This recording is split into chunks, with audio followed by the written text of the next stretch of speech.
Hey folks, my name's Ed Travers. My pronouns are he, him, and his. I'm an Anglican priest serving in the beautiful parish of St. Margaret of Scotland that sits on the ancestral and on the unceded territory of the Mi'kmaq people, Gwe. You can see I'm in a different place today. I'm in the back of the church.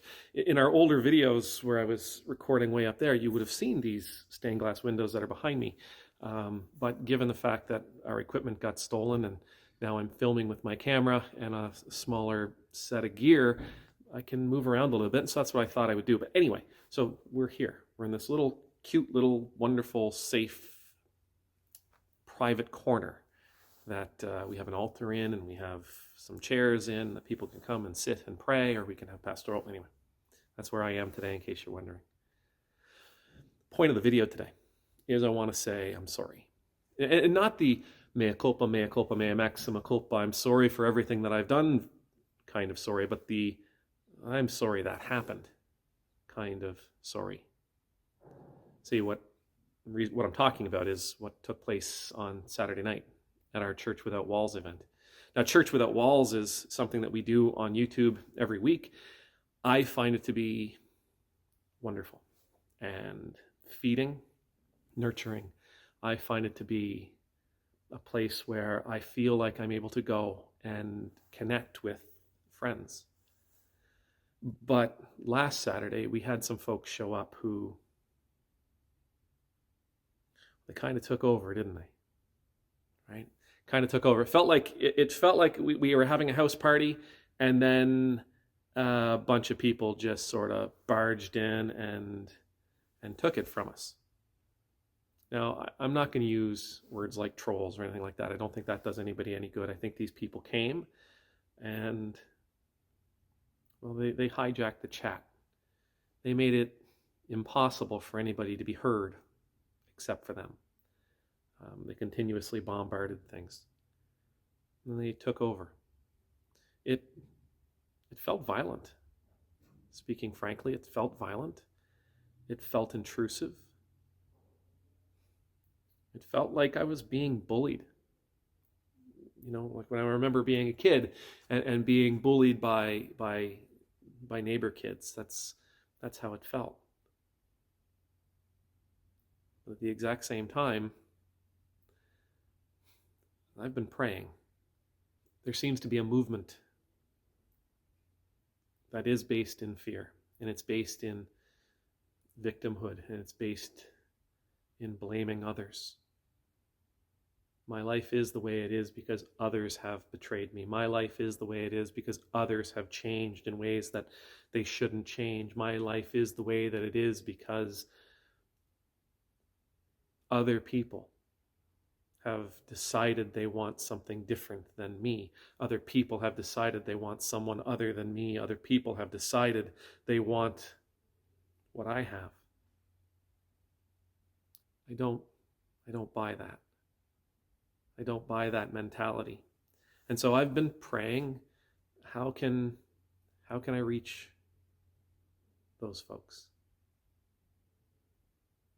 And on Saturday, I think maybe we have. I mean, I did a couple of videos, I don't know, a month or so ago, where I offered, well, hopefully correction on anti-Semitism. Spoiler alert, anti-Semitism, bad. Hate, bad. Love, good. Hate, bad. And so I did a couple of videos about how anti-Semitism is bad. And it struck me that maybe some of the folks that showed up on Saturday night and took over the chat, they don't care for that particular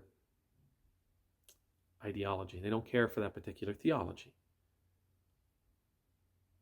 Now, despite the fact that this is what I've been praying for, that I would find a way into that community or a way of speaking to that community, Church Without Walls was not the place that I envisioned it happening. And Church Without Walls isn't the place for it to happen. Church Without Walls is a place where people come for peace and for calm, a place where people come to be accepted, a place where people come to be welcomed. to be included. It's a place where people come for prayer and to hear from others who are praying for them.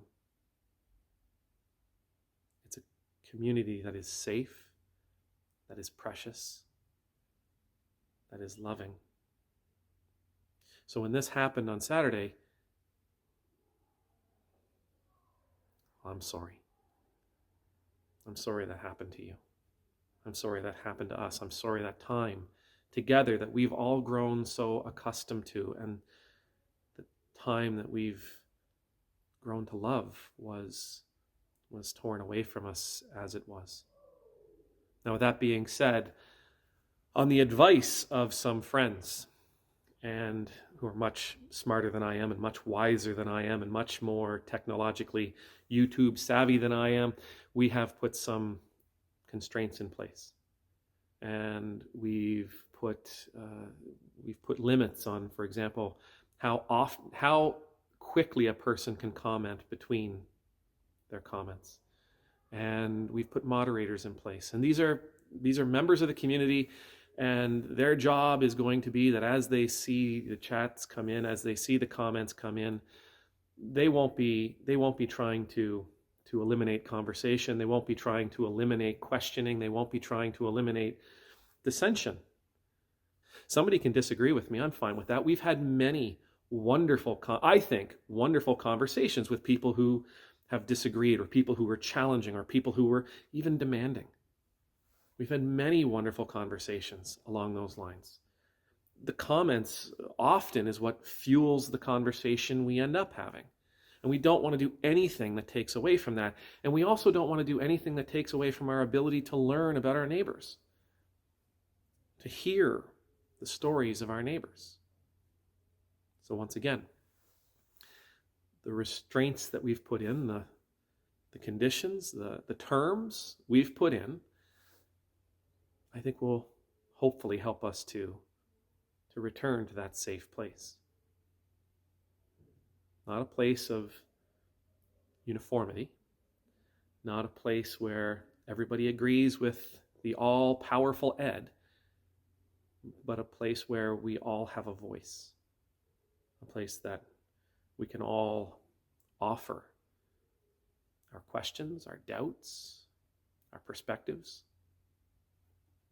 A place that is safe, a place without abuse, a place without monopolization. So once again, sorry that happened. I was not expecting that kind of thing to happen. I never would have thought that I was on anybody's radar, that that kind of thing would be orchestrated. I mean, who am I? Who are we except a bunch of people getting together and trying to love each other? Getting together and trying to help one another through the turmoils of our day-to-day lives. Who are we that someone out there would think we are that dangerous? They need to shut it down.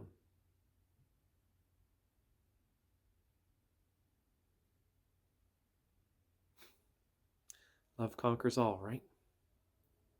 Let's hold to that this coming week, and in the weeks to come, let's keep coming together, gathering together, supporting one another, encouraging one another, loving one another at Church Without Walls.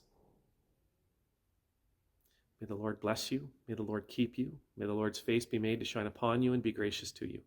May the Lord's countenance be lifted up to you. May you always know the peace of being in the Lord's presence. And I pray that this will be the space God intends it to be. I pray that if that space, if God's intention is different than ours, that we would get some kind of memo on it. But I pray that it will be the space that you and I need it to be. A place of healing, of compassion, of charity, of empathy, of love, a place of stories, a place of life. I hope it will be the place where you and I can gather together with our friends. Amen. Nemultus.